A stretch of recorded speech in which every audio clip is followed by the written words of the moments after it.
रामकृष्ण हरी. संत एकनाथ महाराज आपल्याला सर्वांना माहीतच आहेत. संत एकनाथ महाराज लहानपणीच त्यांचे आई वडील देवाघरी गेले. आजी आजोबांनी त्यांचा सांभाळ केला. हे एकनाथ महाराज एकनाथ सूर्याजी पंत कुलकर्णी असं त्यांचं पूर्ण नाव. आई वडील गेल्यानंतर आजी आजोबांनी त्यांचा सांभाळ केला आणि एकनाथ महाराज मुलांच्या मध्ये खेळायला जायचे. तेव्हा मुलं त्यांना म्हणायचे अनाथाचा मुलगा, आई वडिलांना घालवून जन्माला आलेला मुलगा असं म्हणून चिडवायचे. एकनाथ महाराज रडत रडत घरी यायचे आणि आजीला विचारायचे, आजी माझे आई वडील कुठं आहेत ग? आजोबा तुम्ही तर सांगा माझे आई वडील कुठं आहेत? मला सर्व अनाथाचा मुलगा म्हणतात, मला चिडवतात. हे एकनाथ महाराज खूप गुणी होते हो. यांच्या मनामध्ये भक्तिभावना खूप होती. आजी आजोबा म्हणतात, बाळा तू खूप चांगल्या कुटुंबामध्ये जन्माला आलेला आहेस. आपण कुलकर्णी, आपण ब्राह्मण कुटुंबातून आहोत आणि तुला चिडवलं तर तू राग धरू नकोस मनामध्ये. तू फक्त आणि फक्त देवाची भक्ती कर. ह्या परमपिता परमेश्वराला जाण. तू कोणावरती राग धरू नकोस. कोणाला काय म्हणायचं ते म्हणू दे. मग आजी सांग ना ग माझे आई वडील कुठे गेले? आजी म्हणते तुझे आई वडील परगावी गेले. कोणत्या गावी गेले? कधी येणार आहेत? सर्वजण म्हणतात की तुझे आई वडील नाहीत. तूच म्हणते ना आई वडील आहेत. मग सांग ना आई वडील कधी येणार? तेव्हा आजी डसा रडू लागते. आजोबा म्हणतात तू तिला विचारू नको तुझे आई वडील कुठं गेले म्हणून ती रडते. तुझे आई वडील न येण्याच्या गावी गेले आहेत आणि या समाजाचं तू काय मनावर घेऊ नकोस. तू फक्त भक्तिभावना कर. माझ्या आजोबांना विठ्ठलाचं दर्शन झालं होतं. जेव्हा ते आरती करायचे विठ्ठलाच्या समोर जाऊन, तेव्हा विठ्ठलाने स्वतः दर्शन दिलं होतं. मग मला कधी देणार विठ्ठल दर्शन? एकनाथ महाराज म्हटले. आजोबा म्हणाले तू पण भक्ती कर तेव्हा तुला विठ्ठल दर्शन देतील. विठ्ठलाने जसं ध्रुव बाळाला दर्शन दिलं, संत जनाबाईला दिलं, संत नामदेवांना दिलं, मग मला का नाही देत विठ्ठल दर्शन? आजोबा म्हणाले तू भक्ती कर तेव्हाच तुला मी तर भक्ती खूप करतो, पण अशी भक्ती काही कामाची नाही बाळा. त्यासाठी तुला ब्रह्मज्ञान घ्यावं लागेल. तीच तुझी खरी भक्ती आहे. तीच तुझी फळाला येणारी भक्ती आहे. एकनाथ महाराज म्हणतात मग मी ब्रह्मज्ञान कुठं घेऊ? तेव्हा आजोबा पुढं काहीच बोलत नाहीत. ब्रह्मज्ञान असतं रे, सद्गुरूकडे भेटतं. सद्गुरू कुठं शोधायचा? सापडेल तुला सद्गुरू. जरा दम धर, थोडा तू वाट बघ, तुला सद्गुरू आपोआप सापडेल. आजोबा म्हणाले. एकनाथ महाराज आपल्या गुरुजींच्याकडे शिकायला जात असतात. गुरुजींना पण विचारतात की मला ब्रह्मज्ञान घ्यायचं आहे, कुठं घ्यायचं? गुरुजी म्हणतात मी पण तुझा गुरुच आहे, पण हे ब्रह्मज्ञान नाही. तुम्ही मला शिकवता, ज्ञान देता, परंतु या आत्म्याचं आणि परमात्म्याची जी सांगड असते ते ब्रह्मज्ञान. आपल्याला आत्म्याला मुक्ती मिळवण्यासाठी जो ज्ञान घ्यावं लागतं ते ब्रह्मज्ञान मला घ्यायचं आहे. एकनाथ महाराज रात्री झोपी जातात.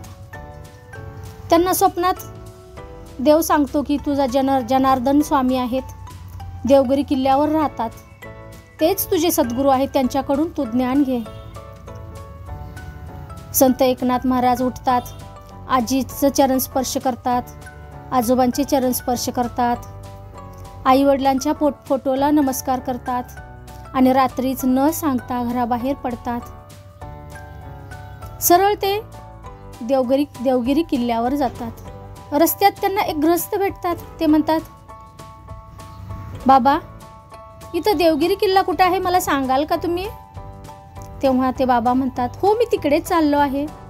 महिन्यातून एकदा तिथं खूप दानधर्म केलं जातं, सर्वजण तिथे जातात, मी तिकडेच चाललो आहे, चल मी दाखवतो तुला.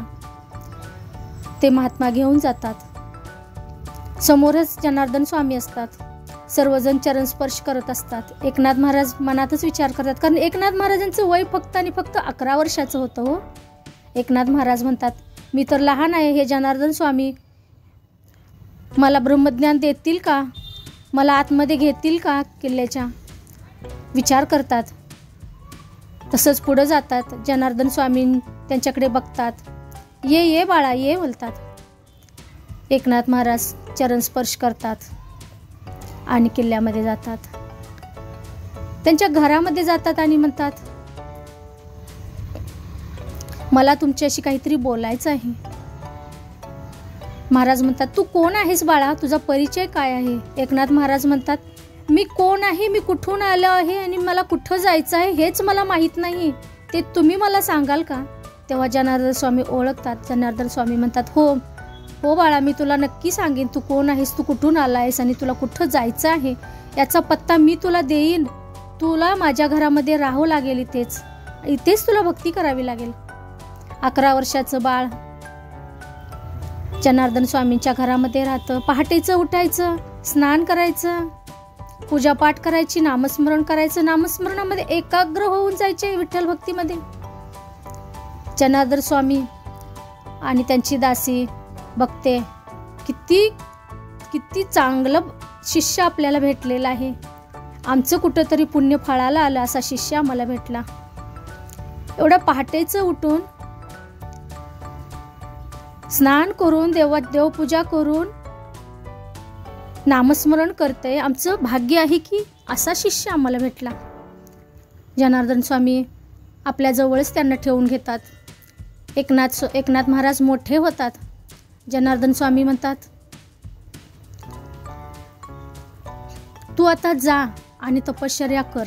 जेव्हा तुला वाटेल की माझी तपश्चर्या फळाला आली तेव्हाच तू घरी माझ्याकडे ये. नमस्कार करून एकनाथ महाराज गुरुच्या बायकोचं नमस्कार करून बाहेर गेले. जंगलात जाऊन साधनेला बसले. तपश्चर्या करत असतात. तिथून गुराखी फिरत असतात. गुराखी त्यांना प्यायला पाणी देतात. असं एक गुराखी असतो, रोज त्यांच्याकडे जातो, बसतो, बोलत असतो.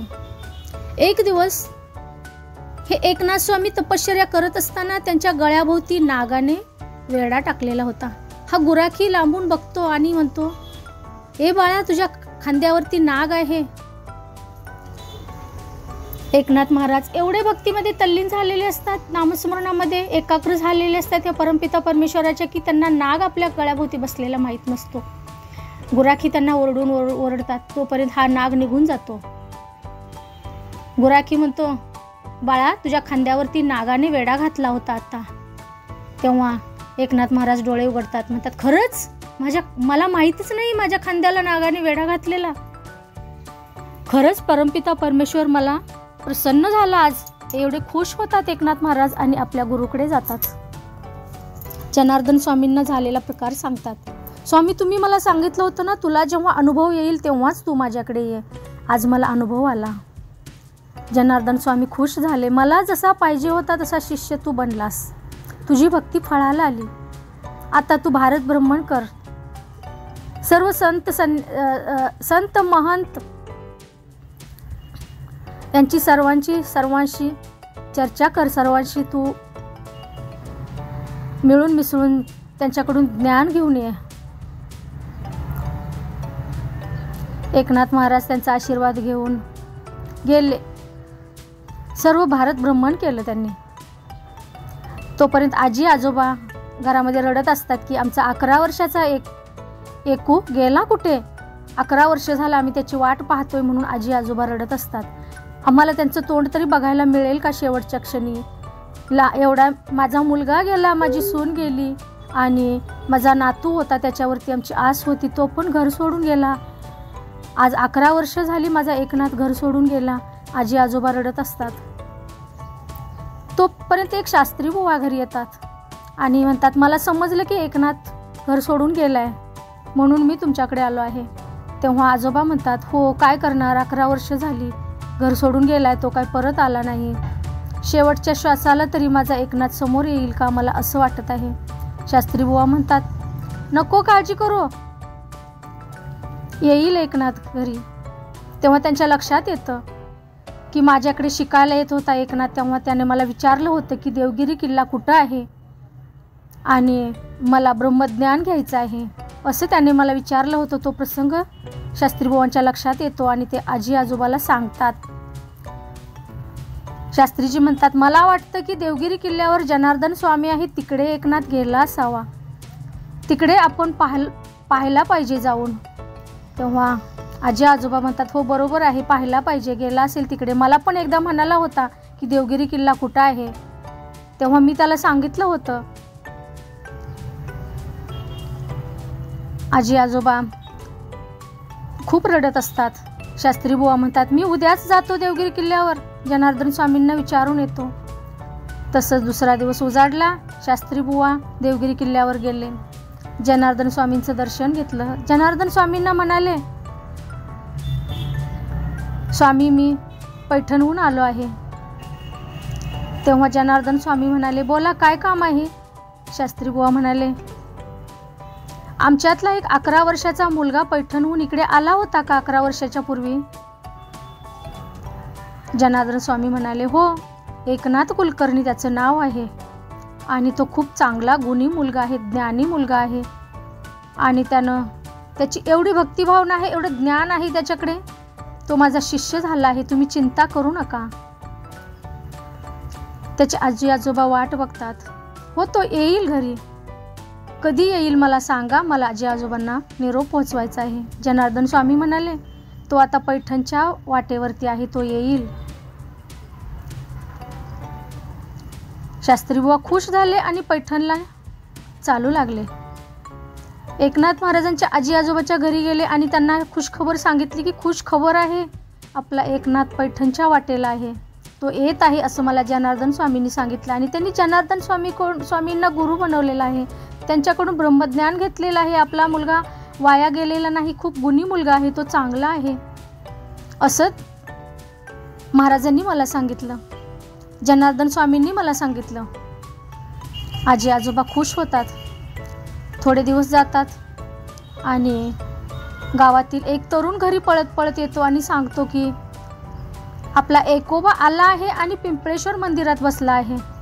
आजी आजोबा खुश होतात. आजोबा म्हणतात, मी जातो माझ्या एकोबाला बघायला, मला खूप त्याला बघायचं आहे, खूप वर्ष झाली त्याला बघून. कसा आहे तो वाया तर गेला नसेल का, तो कसा असेल, तो मला ओळखेल का.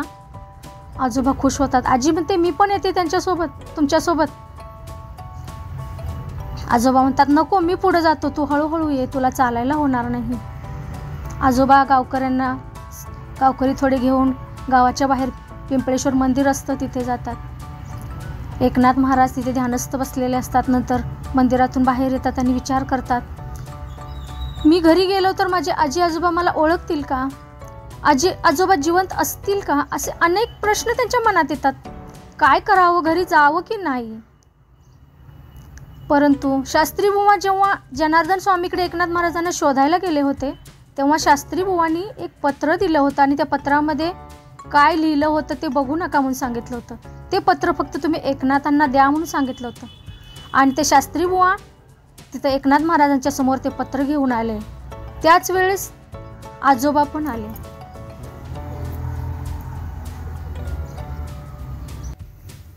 एकनाथ महाराज मंदिराच्या बाहेर थांबले. त्यावेळेस सर्वजण आले आणि त्याच वेळेस शास्त्री बुवांनी जे जनार्दन स्वामींनी पत्र दिलं होतं ते त्यांच्या हातात दिलं. त्या क्षणी एकनाथ महाराज मंदिराच्या समोर असल्यानं त्या पत्रामध्ये लिहिलेलं होतं की ज्या ठिकाणी आहे तिथेच राहा. बघा, गुरुचा आदेश पाळला एकनाथ महाराजांनी. आजी आजोबा म्हणू लागले, बाळा तू खूप वर्षांनी आलास, तू 11 वर्षाचा असताना गेलास, आज तुझं 22 वर्ष वय आहे, तू आता भेटलास, आता तरी चल घरी. एकनाथ महाराज म्हणतात, नाही, मला गुरुचा आदेश आहे, जिथं आहेस तिथंच राहा म्हणून मला आदेश दिलाय, मी आदेशाचं पालन मला करावं लागेल. एकनाथ महाराज नाही बोलल्यावर आजी आणि आजोबा खूप नाराज होतात आणि रडू लागतात. मग आमचं काय आहे, आमचा मुलगा, सून गेली, सर्व गेलं, तूच आमचा वारीस आहेस, तूच आमचा जीव की प्राण आहेस, तू जिथे राहशील तिथं आम्ही राहू. तेव्हा गावकऱ्यांनी एकनाथ महाराजांना पिंपळेश्वर मंदिराच्या बाजूलाच घर बांधून दिलं आणि गावातील लोकांचं पोट दुखू लागलं की हा 12 वर्ष बाहेर गेला, बाहेरून आला आणि याला मंदिराच्या बाहेरच वाडा बांधून दिला. त्याचा स्वतःचा वाडा असताना गावकऱ्यांनी याला वाडा का बांधून दिला? असा हा कोण आहे? बघा, जो भक्ती करतो त्याला भक्ती पण करू देत नाहीत. गावकऱ्यांनी खूप छळ सुरू केला त्यांचा. एकनाथ महाराज, त्यांचं वय लग्नाचं झालेलं होतं. जनार्दन स्वामी म्हणतात आपल्या शिष्याला आपण भेटून यावं म्हणून जनार्दन स्वामी पैठणला यायला निघतात. पैठणला आले आणि जनार्दन स्वामी एकनाथ महाराजांना भेटले. एकनाथ महाराजांनी चरण स्पर्श केला, आजी आजोबांनी चरण स्पर्श केला. जनार्दन स्वामी मनापासून खूप खुश झाले की माझा शिष्य असा लाभला मला. आजी आजोबा म्हणाले जनार्दन स्वामींना, याचं आम्हाला लग्न करायचं आहे, परंतु हा लग्न करायला तयार नाही. आमचं स्वप्न आहे की आमच्या नातवाचं आम्ही आमच्या डोळ्यांनी लग्न बघावं, त्याचं मूलबाळ बघावं. तेव्हा जनार्दन स्वामी म्हणतात सर्व ठीक होईल, तुम्ही नका चिंता करू. तोपर्यंत एकनाथ महाराज आले आणि चरण स्पर्श केला. तेव्हा जनार्दन स्वामी म्हणाले, मी एक सांगतो ते तू ऐकशील का? तुला लग्न करावे लागेल, तुला गृहस्थी बनावं लागेल, तुला संसार करावा लागेल, तरच तुझी भक्ती फळास येईल. एकनाथ महाराज म्हणतात जशी आज्ञा गुरुजी. बघा, गुरुचा आदेश पाळणं खूप महत्वाचं आहे, तरच आपली भक्ती फळाला येते. एकनाथ महाराजांनी गुरुचा आदेश पाळला आणि लग्नाला तयार झाले. आजी आजोबांनी मुलगी बघायला सुरुवात केली. मुलगी बघितली, लग्न केलं. लग्न केल्यानंतर सूनबाई नातसून घरी आली. खूप आनंदाने संसार चालू होता. एकनाथ महाराजांनी गवळणी लिहिल्या, भारुडे लिहिले. आणि बघा, ज्ञानेश्वरीचं शुद्धीकरण केलं.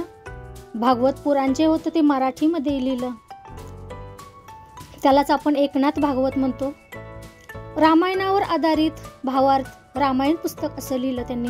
अभंग लिहिले, ओव्या लिहिल्या, भारुडे रचले आणि त्यांना संत, कवी, तत्वज्ञ असंही सर्व म्हणत होते. ज्ञानेश्वर महाराजांनी नामदेव महाराज यांचा वारसा एकनाथ महाराजांनी चालवला असं म्हटलं जातं. यांचं प्रतीक आहे ज्ञानेश्वर महाराज आणि नामदेव महाराजांचं प्रतीक म्हणजे संत एकनाथ महाराज.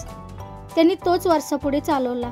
बघा, एकनाथ महाराजांचा जन्म सन 1599 साली झाला आणि जन्म झाला 1533 आणि मृत्यू झाला 1599 साली. असे हे संत एकनाथ महाराज. एवढा भावार्थ होता त्यांचा.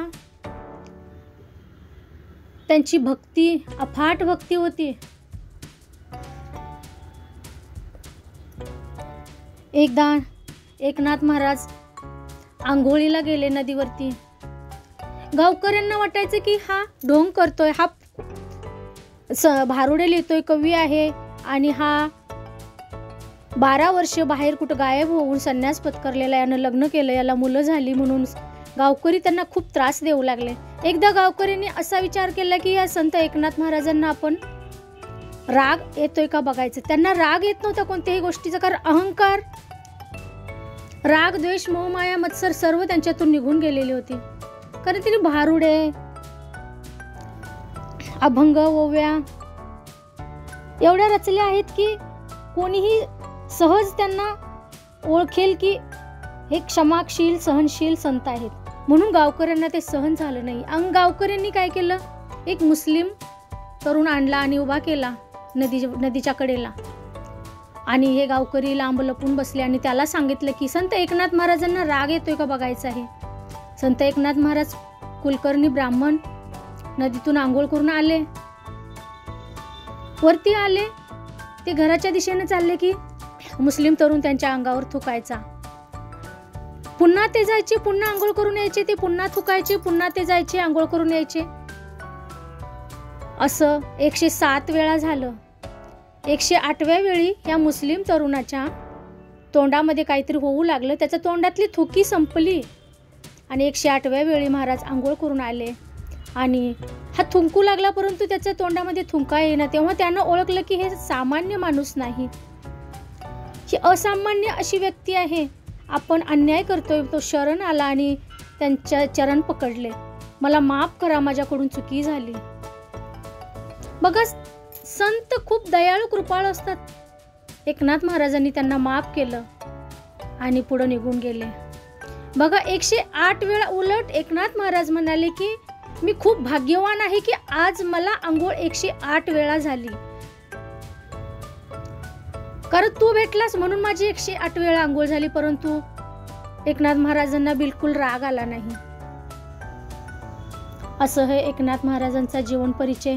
दासीला जेवढा माहीत होता तेवढा दासीने सांगण्याचा प्रयत्न केलेला आहे.